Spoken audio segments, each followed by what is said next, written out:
Hey, welcome back to our channel is English by APS. Today's topic is some usages of some conjunctions. কনজাংশনের ব্যবহার যদি আমরা কয়েকটা শিখে রাখি তাহলে আমরা আমাদের ইংলিশে খুব ফ্লুয়েন্ট হতে পারবো এবং আমাদের স্পোকেন ইংলিশ খুব সুন্দর লাগবে। চলো প্রথমে আমাদের কোন কনজাংশন আছে সেটা দেখে নিই। So plus adjective plus that, এটার মানে হয় যে এতই ড্যাশ ড্যাশ যে, যেমন she is so clever that she can solve 100 sums a day, মানে সে এতই চালাক যে সে একটা দিনে 100টা অঙ্ক করতে পারে। ওকে, তাহলে সো মাঝখানে অ্যাডজেক্টিভ আর তারপরে দ্যাট মানে এটা, কিন্তু সো দ্যাট একসাথে আমরা যখন লিখি মাঝখানে কোনো কিছু থাকবে না, তার মানে হয় যাতে। যেমন we eat food so that we live, or so that we can live. Okay, আচ্ছা, এরপর দেখো প্রোভাইডেড, এর মানে হলো শুধু যদি। যেমন দেখো she will pass the exam provided she would study, সে এক্সামটা পাশ করে যেত শুধু যদি সে পড়াশোনাটা করত।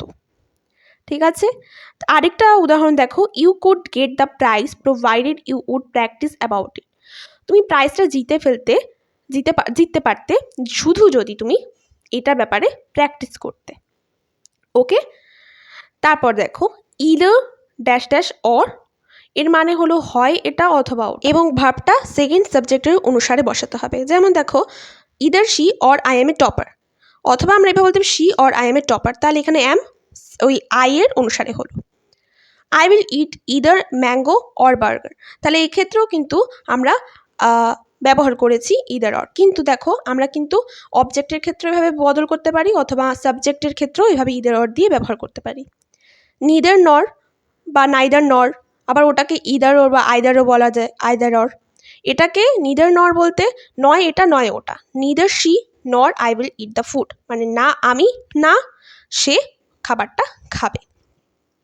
I will go neither A island নর এ ডেজার্ট, আমি না একটা দ্বীপে যাব না একটা মরুভূমিতে যাব, তাহলে আমরা এক্ষেত্রেও নাইদার নর দিয়ে ইউজ করতে পারি।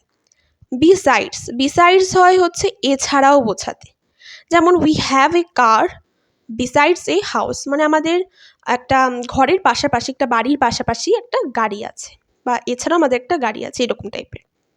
বিসাইড আর বিসাইডস কিন্তু একরকম নয়, বিসাইড বলতে পাশে আর বিসাইডস মানে হচ্ছে এছাড়াও। অলদো বা দো, এর মানেই হলো দুটোর মানেই হলো যদিও, এগুলোকে আমরা প্রথমে বা মাঝে ব্যবহার করতে পারি, আর দো হলো আমরা মাঝে আর সেন্টেন্সের লাস্টে ইউজ করতে পারি। উদাহরণ দেখা যাক, although she is a student she works at a nearby hotel, যদিও সে একটা স্টুডেন্ট তবুও সে এখন একটা কাছে পিছের একটা হোটেলে কাজ করে। তারপর she bot an another phone though she has already A phone, যদি মানে সে একটা আরেকটা ফোন কিনলো যদিও তার কাছে অলরেডি একটা ফোন ছিল। এরপর লাইক মানে মতো, এটা কিন্তু conjunction.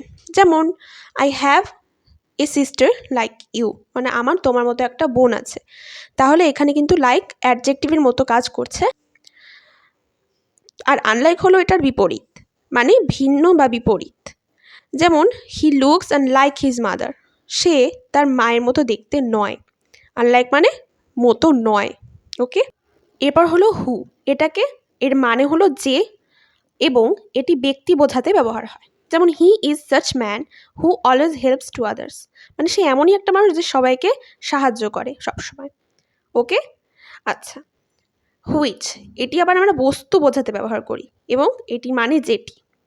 I have book which has a lot of things to know, আমার কাছে একটা বই আছে যেটির মধ্যে অনেক কিছু জানার আছে, তাহলে এখানে যেটি বলতে হুইচ, আর ওখানে যখন বলবো যে এরকম করেছে তখন আমরা হু বলবো। ওকে, আনলেস মানে যদি না। যেমন I would forgive him unless he would not tell a lie, আমি তাকে মাফ করে দিতাম যদি সে মিথ্যা কথাটা না বলতো, তাহলে এখানে আমরা যদি না ইউজ করছি। এইবার তোমাদের জন্য আমি এখানে কয়েকটি সেন্টেন্স দিয়ে দিয়েছি। এই সেন্টেন্সগুলোর ইংলিশ কী হবে সেটা তোমরা এই পুরো ভিডিওটা দেখেই বুঝে থাকতে পারবে এবং তোমরা এই অ্যান্সারগুলো আমার কমেন্ট সেকশনে জানাবে। যদি ভিডিওটি ভালো লাগে অবশ্যই লাইক, কমেন্ট, শেয়ার করবে এবং চ্যানেলটিকে সাবস্ক্রাইব করতে ভুলবে না। Thanks for watching.